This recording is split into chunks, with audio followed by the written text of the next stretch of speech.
No sooner was the wheel invented than the need for stopping it became self-evident. The ancient potter used his foot to slow down or stop his wheel. The first brake shoe. But stopping a heavy vehicle isn't easy. Last century, this brake shoe was the normal way of braking either a horse-drawn coach on the road or a steam-driven railway loco. And many and varied were the arrangements of levers, rods and pivots to bring them into operation.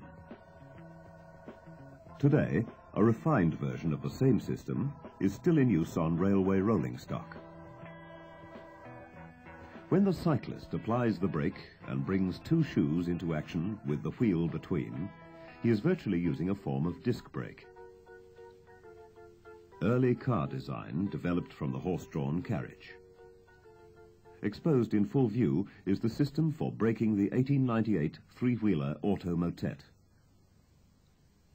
The English press wrote up an Australian production. It was built for a country doctor. The typical brake shoe, ready to wear itself out against the steel-rimmed tyre, can be seen at the back. But in 1895, the Michelin brothers had begun the move toward replacing steel-rimmed wheels with the pneumatic rubber tyre. And the application of friction directly to the tyre was no longer a satisfactory solution. Two early devices attempted to apply the force of friction to the axle, or to a drum on the axle or transmission shaft. One used wooden blocks inside a flexible, contracting metal band. In 1899, Daimler had a cable wound around a drum and anchored to the chassis.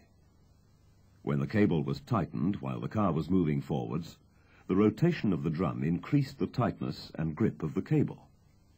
However, in reverse, it tended to work against the pull of the cable and loosen its grip. This added braking efficiency, called servo assistance, is still an important factor in the design of drum brakes today. In the development of drum brakes, linings were added. Leather, cotton, and camel hair burned out quickly.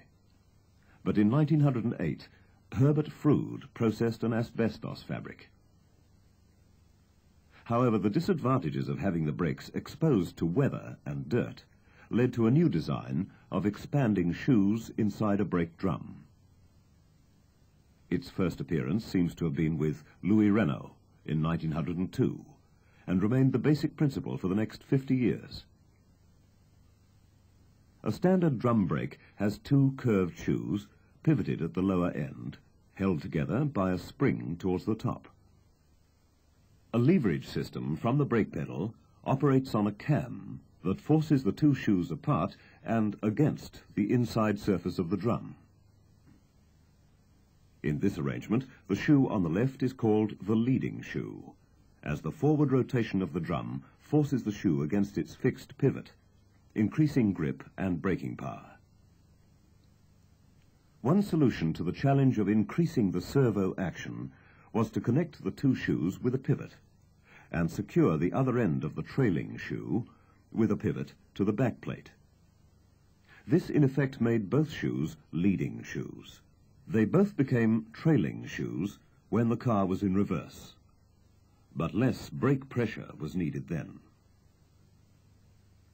Early drums made of sheet metal were not strong enough to maintain the shape.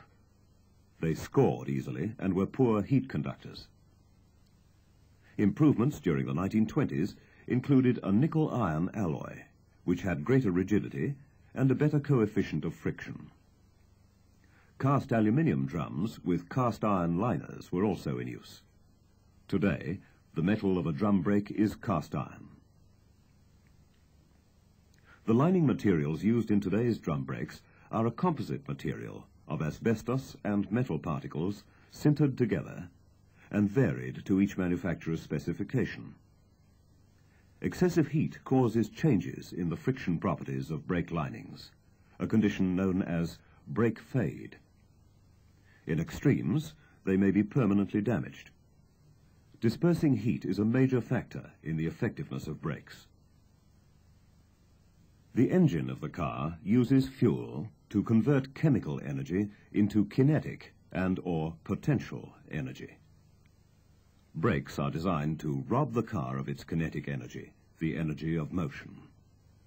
In doing so, kinetic energy is transformed into heat.